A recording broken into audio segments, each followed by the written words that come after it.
Welcome to KTC drama Tamil. புதுசாக நம்ம சேனலை பார்க்குறவங்க சப்ஸ்கிரைப் பண்ணிக்கோங்க, மறக்காமல் பெல் ஐக்கானையும் கிளிக் பண்ணிக்கோங்க. இன்றைக்கி நம்ம ஏற்கனவே பார்த்துட்டு இருந்த மிஸ்ட்ரி த்ரில்லர் சீரிஸோட 5வது எபிசோட் தான் பார்க்க போகிறோம்.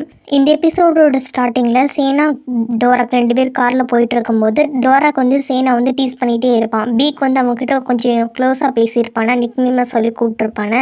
அதனால் அவன் உன்னோட எக்ஸ் பாய் ஃப்ரெண்டா, நீ அவனை லவ் பண்ணுறியா அப்படின்ற மாதிரி பேசிகிட்டு இருக்கும்போது அவனா என்னோட லவ்வர், அவனா என்னோட எக்ஸ் பாய் ஃப்ரெண்ட், நீனா என்ன நினச்சிட்டு இருக்க, அந்த பொறுக்கிக்கு எனக்கு எந்த சம்மந்தமும் இல்லை அப்படின்ற மாதிரி சொல்லிட்டு டென்ஷனில் இவன்கிட்ட பார்த்து கத்திட்டு இருப்பாங்க. அப்படி இவன்கிட்ட பார்த்து சண்டை போட்டு கத்திட்டு இருக்கிறதுனால காரை ஒழுங்காக ஓட்டாமல் விட்டுருவாங்க. ஆனால் கார் என்ன ஆயிரும் அப்படின்னா, அவங்க பிரேக் பிடிக்காமல் போயிடுமா. அப்படி வேகமாக அவங்க நார்மலான நிலைமையில இல்லாமல் கார் ஓட்டிகிட்டு இருக்கும்போது ஒரு பக்கம் டயர் வெடித்து கார் அப்படியே ஏரில் பறந்துடும். அப்படி பறந்து போய் இன்னொரு பக்கம் விழுந்து ரோட்டில் ஆக்சிடென்ட் மாதிரி ஆயிரும். இப்போ இந்த டைம் சேனாவோட சின்ன வயசில் நடந்த ஒரு விஷயத்தை தான் காட்டுறாங்க. சேனா சின்ன பொண்ணாக இருக்கும்போது கோச்சிட்டு போய் ஒரு இடத்துல ஓரமாக உட்காந்துருப்பாங்களா. அப்போ சேனாவோட அப்பா கேட்பாரு, எதுக்குமா அம்மாட்ட கோச்சிட்டு வந்தீங்க உட்காந்துருக்குன்னு சொல்லும்போது அம்மா கோவப்பட்டாங்கல்ல அதான் அப்படின்ற மாதிரி சொல்லுவாள்.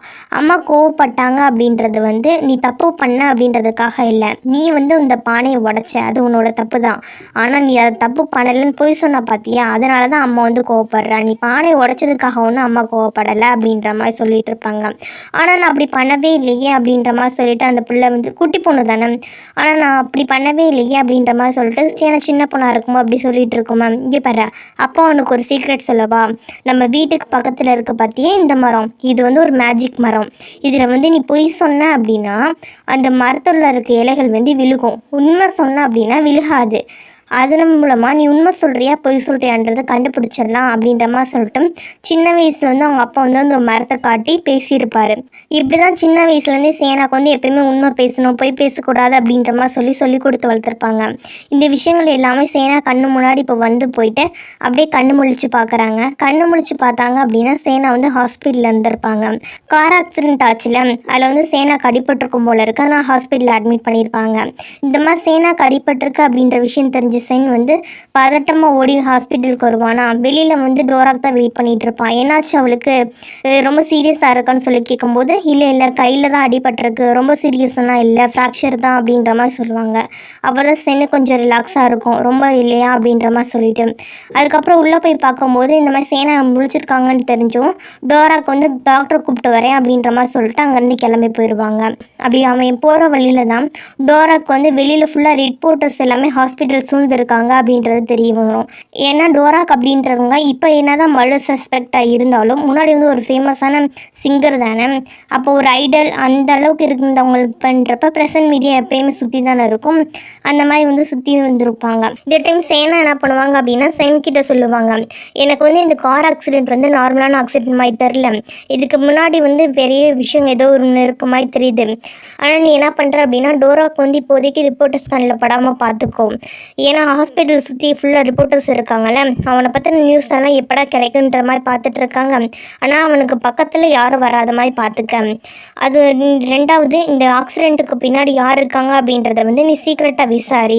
ஏன்னா இதை நார்மலான ஆக்சிடென்ட் மாதிரி தெரில, யாரும் பிளான் பண்ணி பண்ண மாதிரி தான் எனக்கு டவுட்டாக இருக்குது. அது கூடவே சேர்த்து நீ டோராக்கு சுற்றி யாராவது ரொம்ப ஸ்ட்ரேஞ்சாக வித்தியாசமாக பிஹேவ் பண்ணுறாங்களா அப்படின்றத விஷயத்தையும் நோட் பண்ணிகிட்டே வா, அது எனக்கு ஹெல்ப்ஃபுல்லாக இருக்கும் அப்படின்ற மாதிரி சொல்லிட்டு இருப்பாங்க. சரின்னு சொல்லி செல்னு பேசிகிட்டு இருப்பானா. அப்போ டோராக் என்ன பண்ணுவான் அப்படின்னா அங்கே டாக்டரை கூப்பிட்டு வந்தவன் சேனா பாப்பா. சேனா கஷ்டப்பட்டு நடக்க ட்ரை பண்ணிகிட்டு இருக்கவும் நானே ஹெல்ப் பண்ணுறேன் அப்படின்ற மாதிரி சொல்லிட்டு கையை பிடிச்சி அங்கேருந்து நடந்து ஹாஸ்பிட்டல்லேருந்து வீட்டுக்கு கூப்பிட்டு போவான். அப்படி போயிட்டு இருக்கும்போது டாக்ஸியில் தானே போவாங்க. இப்போ தானே பெரிய ஆக்சிடென்ட் ஆச்சு, இப்படி மட்டும் டிஸ்டர்ப் பண்ணாமல் இருந்திருந்தா சேனாக்கு ஆக்சிடென்ட் ஆயிருக்கு, அதில் கொஞ்சம் கில்ட்டிங் ஃபீலிங்காக இருக்கும். அதனால் சேனா கொஞ்சம் பேம்பர் பண்ணி பார்த்துக்க ஆரம்பிப்பான். டாக்ஸியில் டிரைவர் ஓட்டி போயிட்டு இருப்பார். சின்னதாக மேடுபல்ல இருந்து வண்டி குலுங்கினாவே சேனாக்கு ஏதாவது ஆயிருமோ அப்படின்ற மாதிரி சொல்லிட்டு கொஞ்சம் ப்ரொடக்டிவாக இருப்பாங்கள்ல, அந்த மாதிரி பார்த்துட்டு இருப்பான். சீதா சேனா நோட் பண்ணுவாங்க, பரவாயில்ல கொஞ்சம் கொஞ்சமாக இந்த பையன் நல்ல பையனாக தான்டா இருக்கான் அப்படின்ற மாதிரி சொல்லிட்டு. அடுத்த சீனில் சேனாவோட வீட்டில் தான் காட்டுவாங்க. சேனா அப்போ தான் ஹாஸ்பிட்டல்லேருந்து வந்தாங்களே, அதனால் ஃப்ரெஷ்அப் ஆகலான்னு சொல்லிட்டு குளிச்சுட்டு அப்போ தான் வெளியே வருவாங்க. சேனா அப்படி குளிச்சுட்டு ஃப்ரெஷ்அப் ஆகி வரும் பார்க்கும்போது அழகாக தெரிவாங்களா. உடனே கிண்டல் பண்ணலான்னு சொல்லிட்டு டோராக் என்ன சொல்லுவானா, ஸ்டிங்கி என்ன ஸ்மெல் வருதுன்னு போய் குளிச்சுட்டு வந்தியா அப்படின்ற மாதிரி கிண்டல் பண்ணுவானா. ஏய் ஸ்டிங்கின்னு சொல்லி என்னை கூப்பிடாதடா, அது எனக்கு பிடிக்காது அப்படின்ற மாதிரி இவங்க ஆர்கியூ பண்ணுவாங்க. அப்போ பீக் மட்டும் கூப்பிட்டான் அப்படின்ற மாதிரி சொல்லும்போது ஸ்டிங்கின்னு என்னை கூப்பிட்டான் அப்படின்னா என்னோடய ஃபுல் நேமோட ஷார்ட் ஃபார்ம் வச்சு கூப்பிட்டான், அதுக்காக நான் ஸ்மெல் வருவேன்னு ஒன்றும் அர்த்தம் இல்லை, ரொம்ப ஓவராக தான் ஓட்டாதடா அப்படின்ற மாதிரி சொல்லி பேசிகிட்டு இருப்பாங்க. இப்படி ஜாலியாக வந்து 2 பேரும் வந்து கொஞ்சம் கொஞ்சம் க்ளோஸாக வந்து பேசிகிட்டு இருப்பாங்க. இப்படி அவங்க பேசிகிட்டு இருக்கும்போது சரி நான் உனக்கு வந்து கிச்சனில் ரெடி பண்ணி வச்சுருப்பேன் அந்த ஃபேஸ் பேக் போடுறதுக்கு, அதெல்லாம் போய் வந்து எடுத்துக்கோ அப்படின்ற மாதிரி சொல்லி சேனா சொல்லுவாங்களா. சரின்னு சொல்லிட்டு டோராக்கு உள்ளே போய் பார்ப்பான். உள்ளே போய் பார்த்தா அப்படின்னா இது எந்த கண்டென்சையில் வந்து மில்க் யூஸ் பண்ணுவான், எந்த கண்டென்சையில் பீனட் பட்டர்லாம் சேர்த்துக்குவான் அப்படின்றது எல்லாமே கரெக்டாக அந்த அளவுக்கு வந்து இருந்திருக்கும். இதை பார்க்கும்போதே அவனுக்கு கொஞ்சம் ஒரு மாதிரி இருக்கும். ஏன்னா இவனை பற்றி ஃபுல்லாக இந்தளவுக்கு வந்து டீட்டெயில்ஸ் எல்லாமே இருக்குது அப்படின்றப்ப இது சேனா தான் வந்து வச்சுருக்க முடியும். ஏன்னா சென்னை வந்து தனக்கு வந்து ஃபேன் மாதிரி தெரில, சென் வந்து கலெக்ட் பண்ணிக்க வாய்ப்பு இல்லைல்ல. ஆனால் சேனா வந்து எப்போ பாரு வந்து நம்மக்கிட்ட வந்து ரொம்ப கோல்டாக தான் நடந்துக்கிறா, ஃபேன் அப்படின்ற மாதிரி காட்டிக்கிறது இல்லை. இவனுக்கு எப்படி இவ்வளோ தெரியும் அப்படின்ற மாதிரி சொல்லிட்டு சேனா கிட்ட கேட்கணும் அப்படின்ற மாதிரி சொல்லிட்டு இந்த விஷயங்கள்லாம் கேட்பான். ஆனால் சேனா என்ன பண்ணுவான் அப்படின்னா சும்மா தான் நீ என்னோட கிளைண்ட்டில் அதனால தான் உனக்கு தேவையான திங்ஸ் எல்லாம் வாங்கி வச்சேன் அப்படின்ற மாதிரி சொல்லுவான். ஆனால் இன்ன வரைக்குமே சேனா வந்து நான் உன்னோட மிகப்பெரிய ஃபேன் அப்படின்ற விஷயத்த வந்து சொல்ல மாட்டான். இவ தான் டைஹார்ட் ஃபேன்ன்றது நம்ம எல்லாருக்கும் தெரியுமே. அவன்கிட்ட சொன்னால் சாருக்கு கொம்பு முளைச்சிரும்ல, அதனால் அவன்கிட்ட சொல்லக்கூடாதுன்னு சொல்லிட்டு சொல்ல மாட்டான். அடுத்து டோராக்கு என்ன பண்ணுவான் அப்படின்னா பாஸ்ல அந்த விஷயங்களை சொல்லுவான்.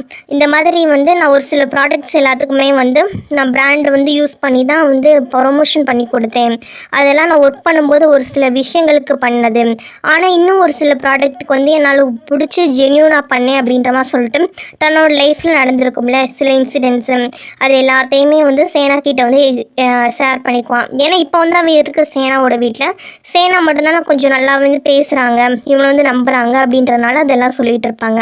இந்த விஷயங்கள் அவன் வந்து பர்சனல் திங்ஸ் எல்லாத்தையும் வந்து சேனா கிட்ட சொல்லும்போது சேனா கொஞ்சம் மனசு நல்லா இருக்கும். பரவாயில்ல இவன் வந்து நான் கொஞ்சம் நார்மலாக வந்து நம்மக்கிட்ட இப்போ தான் ஓப்பனப் ஆகி பேசுகிறான் அப்படின்றது வந்து புரிய வரும். ஆனால் சேனா கேட்பாங்க, அம்மா இப்போ எதுக்கு திடீர்னு இதெல்லாம் என்கிட்ட சொல்லிகிட்டு இருக்க அப்படின்ற மாதிரி கேட்கும்போது அப்போ தான் டோராக் சொல்லுவான், இதுக்கு முன்னாடி வந்து என்னை யாருமே வந்து ரொம்ப வந்து லவ்வாக கேரிங்காக வந்து பேசி பார்த்ததே இல்லை தெரியுமா. எல்லாருமே வந்து என்னை வந்து மணி ஓரியன்டாக தான் பார்த்தாங்க, எங்கள் அம்மாவாக இருக்கட்டும் ஏஜென்சியில் இருக்கவங்களா இருக்கட்டும் எல்லாமே. இன்னும் என்னோடய ஃபேன்ஸ் எல்லாம் நிறைய பேர் இருக்காங்க. என்னதான் ஃபேன்ஸாக இருந்தாங்க அப்படின்னா அவங்க எல்லாருக்குமே ஐடலான டோராக்கை பிடிச்சிருக்கே தவிர ஒரு ரியல் பர்சனான டோராக்கை பிடிக்கல. நான் வந்து ஆடியன்ஸோட மத்தியில் தான் ஐடல், மற்றபடி தனிப்பட்ட வாழ்க்கைன்னு எனக்கு ஒன்று இருக்குது. தனிப்பட்ட டோராக்குன்னு ஒருத்தர் இருப்பான, அவன் வந்து நிறைய பேருக்கு பிடிக்க மாட்டேங்குது. ஆனால் ஒரே ஒரு மனுஷன் என்னை தனிப்பட்ட டோராக்கை ரசித்தவன் அப்படின்னு சொல்லி பார்த்தா அப்படின்னா குவான் தான். குவான் வந்து என்னை அந்தளவுக்கு புரிஞ்சு வச்சுருந்தான். எந்த ஒரு ஃபேமஸும் இல்லாத சாதாரண மனுஷனான டோராக்கை அவன் மட்டும்தான் நேசித்தான். அதான் அவனை பற்றி நடித்தா ஃபீலிங்காக இருந்துச்சு. நீ இப்போ என்னை நம்புற அப்படின்றதுனால உங்ககிட்ட இந்த விஷயங்கள்லாம் சொல்லணும்னு தோணுச்சு, அதனால தான் சொல்கிறேன் அப்படின்ற மாதிரி சொல்லிட்டு குவானை தனக்கு எந்த அளவுக்கு பிடிக்கும், குவான் தமிழ் எந்த அளவுக்கு நம்பிக்கை வச்சான் அப்படின்ற விஷயம் எல்லாத்தையுமே சேனா கிட்ட வந்து டோராக் சொல்லி ஃபீல் பண்ணி பேசிகிட்டு இருப்பான். இவங்க இப்படி இங்கே பேசிகிட்டு இருக்க இந்த டைம் பீக்கை தான் காட்டுறாங்க. பீக்குக்கு வந்து அடுத்த ட்ரையலுக்கு முன்னாடி வந்து எவிடன்ஸ் எல்லாத்தையும் ப்ரூவ் பண்ணி ஆகணும்ல, ஏன்னா இவன் தான் பப்ளிக் தரப்பு ப்ராசிக்யூட்டர். ஆனால் என்ன பண்ணுவோம் அப்படின்னா இவன் வந்து டோராக்கு எதிராக ஏதாவது ஒரு எவிடன்ஸ் இருக்கா, ஏன்னா டோராக் தான் இவன் குற்றவாளின்னு சொல்லி அக்யூஸ் பண்ணியிருக்கான். அப்போ அவன் என்ன கொலை பண்ணா அப்படின்றதுக்கு ப்ரூவ் பண்ணணும்ல, அதெல்லாம் பண்ணணும் அப்படின்றதுக்காக எவிடன்ஸ் இருக்கா அப்படின்ற மாதிரி பார்த்துட்டு இருப்பான். அப்போ அவனோட சீஃப் வேறு சொல்லுவாங்க, நீ இன்னும் வந்து எந்த விஷயமே வந்து கண்டுபிடிக்கல, அதுக்கிடையில் வேற ஹைரி கிட்ட வேற கூப்பிட்டு விசாரிச்சிருக்க, ஹைரி எதுக்கு இழுத்த, அவங்க தான் பெரிய பணக்கார வீட்டு பொண்ணுன்னு தெரியும்ல, அந்த கேஸ்க்கு அவங்களுக்கு என்ன சம்மந்தம், தேவையில்லாமல் இதுக்கு அவங்களெலாம் கூட்டி இன்ட்ராகேட் பண்ணுற அப்படின்ற மாதிரி சொல்லிட்டு செம்மையாக வந்து டோஸ் விட்டுருவாங்க.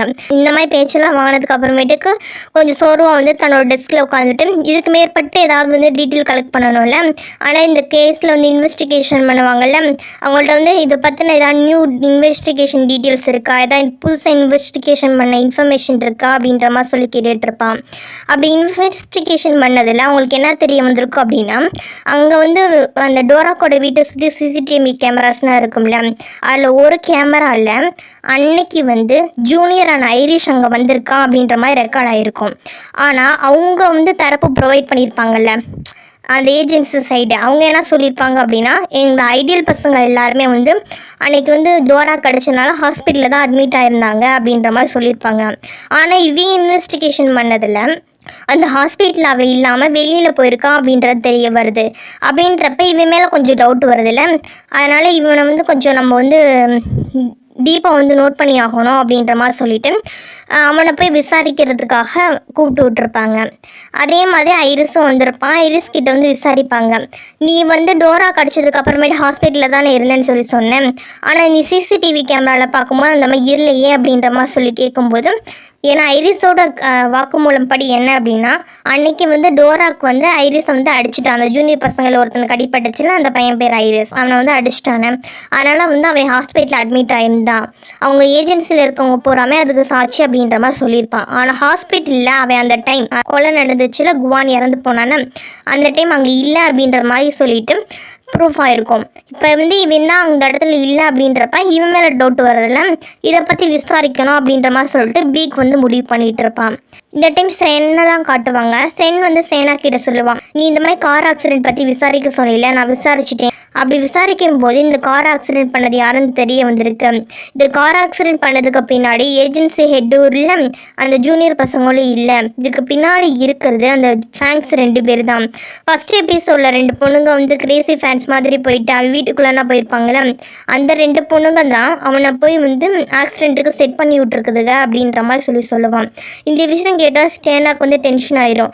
ஒரு உண்மையான ஃபேன் அப்படின்னா அந்த பொண்ணுங்க என்ன பண்ணியிருக்கணும், அவனுக்கு வந்து சப்போர்ட் பண்ணியிருக்கணும், அவன் எந்த தப்பு பண்ணலன்றத சொல்லியிருக்கணும். ஆனால் அதெல்லாம் விட்டுப்பட்டு அவனுக்கு ஆக்சிடென்ட் பண்ணுறதுக்கு வந்து இந்த அளவுக்கு முயற்சி பண்ணியிருக்குங்க. அவனை இத்தனை நாளாக வந்து அட்மையர் பண்ண ஒரு ஐடியா இல்லை, எப்படி இந்த மாதிரி அந்த பொண்ணுங்களால் நடத்த முடிஞ்சிச்சு அப்படின்ற மாதிரி சொல்லி ரொம்ப பஸ்டட் ஆகி கத்திட்டு கிடப்பாங்க. இந்த சைடு வந்த டோராக்கு வந்து இந்த விஷயம் எல்லாத்தையுமே கேட்டுருவான். அப்போ வந்து அவனுக்கு கொஞ்சம் சந்தோஷமாக இருக்கும். ஏன்னா சேனா வந்து தனக்கு டிஃபெண்ட் பண்ணி தான் மேலே வந்து எந்த தப்பும் இல்லை, நமக்கு வந்து நம்பணும் அப்படின்ற மாதிரி சொல்லி பேசுகிறாளே அப்படின்ற மாதிரி சொல்லிட்டு, ஒரு பக்கம் தன்னோட ஃபேன்ஸ் தனக்கு எதிராக இருந்தாலுமே நம்மளை வந்து இந்த உலகத்தில் குவானுக்கு அப்புறம் சின்சியராக நம்புறதுக்குன்னு ஒரு ஆள் இருக்காங்களே அப்படின்ற மாதிரி சொல்லிட்டு அவனுக்கு கொஞ்சம் சந்தோஷமாக இருக்கும். அடுத்த சீனில் போலீஸ் ஸ்டேஷனில் தான் காட்டுவாங்க. அதனால் டோராக்கு என்ன சொல்லிடுவா அப்படின்னா, அவங்க 2 பேர் வந்து இதுக்கு முன்னாடியே வந்து என்னோட வீட்டுக்குள்ளே தெரியாமல் வந்திருக்காங்க, அப்பயே நான் வந்து விட்டுட்டேன். அதனால் வந்து அவங்க வந்து சொன்னால் சொல்லிட்டு போகிறாங்க, அவங்களுக்கு வந்து பெருசாக வந்து எதுவும் கேஸ் போடாதீங்க, அவங்க பாவம் தெரியாமல் பண்ணிட்டாங்கல்ல, இதனால் மற்றவங்களுக்கு எதுவும் ஆபத்து வராமல் இருந்தால் சேர்த்தான், அவங்க மேலே கேஸ் போட வேணாம் அப்படின்ற மாதிரி சொல்லிடுவாங்க. சரின்னு சொல்லிட்டு அந்த பொண்ணுங்களை வந்து விட சொல்லிடுவாங்க. ஸ்டேஷனில் சொல்லிட்டு வந்துடுவாங்க.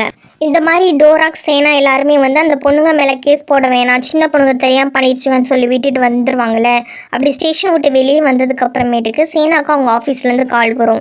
என்னன்னு சொல்லி போய் கேட்கும்போது, நீ எதுக்குமா தேவையில்லாமல் இந்த கேஸில் வந்து ஹைரி பொண்ணை வந்து இன்வால்வ் பண்ண, ஹைரி அப்படின்றவங்க வந்து பெரிய பணக்கார வீட்டு பொண்ணு, அவங்களுக்கு இந்த கேஸ்க்கு எந்த சம்மந்தம் இல்லை, அதனால் இந்த கேஸ்லேருந்து நீ விலைக்க நாங்கள் பார்த்துக்குறோம் அப்படின்ற மாதிரி அவங்க சீனியர்ஸ் எல்லாம் சொல்லுவாங்க. ஆனால் சேனா என்ன சொல்லுவாங்க அப்படின்னா, நான் வந்து உண்மைக்கு பின்னாடி தான் இருப்பேன், எனக்கு வந்து என்னோட கிளைண்ட் வந்து எந்த தப்பும் பண்ணலைன்றது தெரியும், அதனால் இந்த கேஸ்லேருந்து நான் வித்ட்ராவ் ஆக மாட்டேன், நான் டோராக்கு ஃபுல் சப்போர்ட் பண்ண போகிறேன், என்னோட கிளைண்ட்டை பாதிலே விட்டுட்டு என்னால் வர முடியாது, நான் எப்பயுமே நேர்மை பக்கம் தான் இருப்பேன்றது உங்களுக்கே தெரியும்ல, எனக்கு இந்த ப்ரெஸ் மீடியா என்ன தான் வந்து என்னை ஃபோர்ஸ் பண்ணாலும் சரி, பெரிய இடத்துலேருந்து ப்ரெஷர் கொடுத்தாலும் சரி, நான் இந்த கேஸில் வந்து இன்வால்வ் ஆகிருக்கேன் அப்படின்றப்ப நான் அந்த கேஸு கடைசி வரைக்கும் கொண்டு போய் நல்லபடியாக முடிச்சு கொடுத்துட்டு தான் வருவேன். என்னோட கிளைண்ட் தப்பு பண்ணலை அப்படின்றப்ப நான் வந்து அவங்க தப்பு பண்ணலைன்றதை ப்ரூவ் பண்ணி தான் ஆகணும், அதனால் வந்து நான் கேஸை கேரியான்னு தான் பண்ண போகிறேன், இந்த விஷயம் ஸ்டாப் பண்ண சொல்ல என்ன சொல்லாதீங்க அப்படின்ற மாதிரி சொல்லிட்டு வந்துடுவாங்க. அடுத்து என்ன பண்ணுவாங்க அப்படின்னா, அந்த கேஸ் சம்மந்தப்பட்டவங்களை போய் விசாரிக்கணும்ல, அப்படி வந்து இந்த கேஸ் சம்மந்தப்பட்ட ஜூனியர்ஸை போய் விசாரிக்கும்போது முன்னாடி வந்து அந்த ஜூனியரில் ஒரு பையன் தானே சொல்லியிருப்பான், அதான் ஐரிஸோட ஃப்ரெண்டு, அவன் வந்து ஃபுல்லாகவே அன்றைக்கி எங்கள் கூட தான் இருந்தான் அப்படின்ற மாதிரி சொல்லிட்டு அவன்கிட்ட என்னடா நடந்துச்சு அப்படின்ற மாதிரி சொல்லி கேள்வி கேட்பாங்க. அப்படி கேள்வி கேட்கும்போது அவன் என்ன சொல்லுவான் அப்படின்னா, அன்றைக்கி வந்து டோராக்கோட சோலோ கான்சர்ட் வந்து ஏற்பாடு பண்ணியிருந்தாங்களே, கான்சர்ட் அன்றைக்கி தானே சண்டை வந்து டோராக்கு வந்து ஜூனியர் பசங்களை வந்து அடிச்சிருப்பான், அப்படி அடித்து ஹாஸ்பிட்டலில் அட்மிட் ஆன பையன் தான் ஐரிஸை, அவங்க கூடவே அவனோட ஃப்ரெண்ட்ஸ் ஜூனியர் பசங்களும் ஹாஸ்பிட்டலில் அட்மிட் ஆகிருப்பாங்க. அப்படி ஐரிஸோடைய ஃப்ரெண்டு பையன் தான் என்ன பண்ணியிருப்பான் அப்படின்னா, அவன் ஹாஸ்பிட்டலில் தான் இன்றைக்கி இருந்தான் அப்படின்ற மாதிரி வாக்குமூலம் கொடுத்துருப்பான். அவனை கூப்பிட்டு இன்றைக்கி கேட்கும்போது அவன் என்ன சொல்லுவான் அப்படின்னா, ஃபஸ்ட்டு வந்து ஹாஸ்பிட்டலில் தான் இவன் இருந்திருப்பான், அவனும் இருந்திருப்பான், 2 பேர் இருந்ததுக்கு அப்புறமேட்டுக்கு கொஞ்சம் நேரம் கழிச்சு நைட்டு ரெஸ்ட் ரூம் போகலாம் அப்படின்ற மாதிரி சொல்லிட்டு இவன் வெளியில் போயிட்டு வந்திருப்பான். வெளியில் போயிட்டு வந்து அவன் பார்க்கும்போது அப்போ அந்த டைம் வந்து ஐரிஸ் வந்து ஹாஸ்பிட்டலில் இருந்திருக்க மாட்டான். ஆனால் அந்த விஷயத்தை அப்போ வந்து அவன் பெருசாக வந்து எடுத்துக்க மாட்டான். அதுக்கப்புறமேட்டுக்கு தான் வந்து தெரிய வந்திருக்கும் இந்த மாதிரி வந்து குவான் வந்து இறந்துருக்காங்க அப்படின்ற நியூஸ் எல்லாமே. இந்த விஷயம் எல்லாத்தையுமே வந்து அவங்க வந்து சொல்லிட்டு இருப்பாங்க.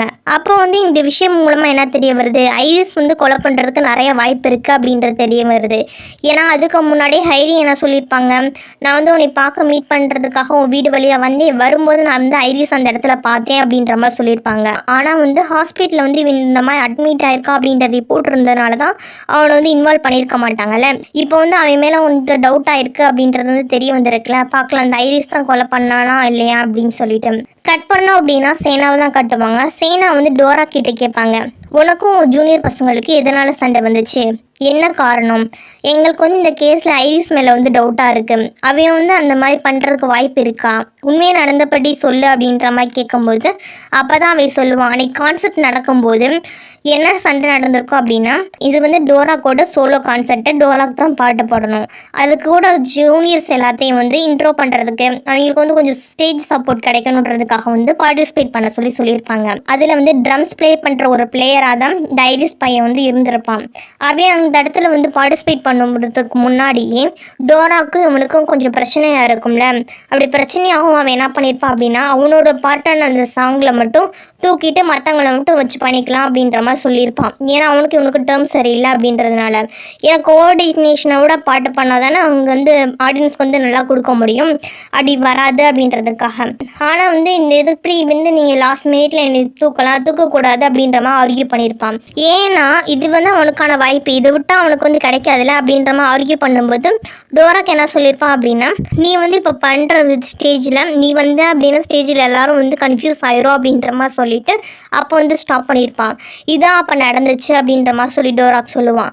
ஆனால் இப்போ டோராக் சொல்லும்போது புரிஞ்சிருக்கு, என்னதான் இருந்தாலும் அவனும் கஷ்டப்பட்டு உழைச்சி தானே வந்திருப்பான். இந்த டைம் வந்து எனக்கு புரியுது, அவனை வந்து அந்த மாதிரி வந்து டிகிரேட் பண்ணி நான் பேசியிருக்க கூடாது, சின்ன பசங்களை வந்து இம்மெச்சூராக நான் ஹேண்டில் பண்ணிட்டேன், நான் மெச்சூரிட்டியாக நான் வந்து கரெக்டாக வந்து அவங்களுக்கு வாய்ப்பு கொடுத்துருக்கோம், அது என்னோட தப்பு தான் அப்படின்ற மாதிரி சொல்லிட்டு இப்போ ரியலைஸ் ஆகி வந்து சேனா கிட்ட சொல்லி ஃபீல் பண்ணிகிட்டு இருப்பான்.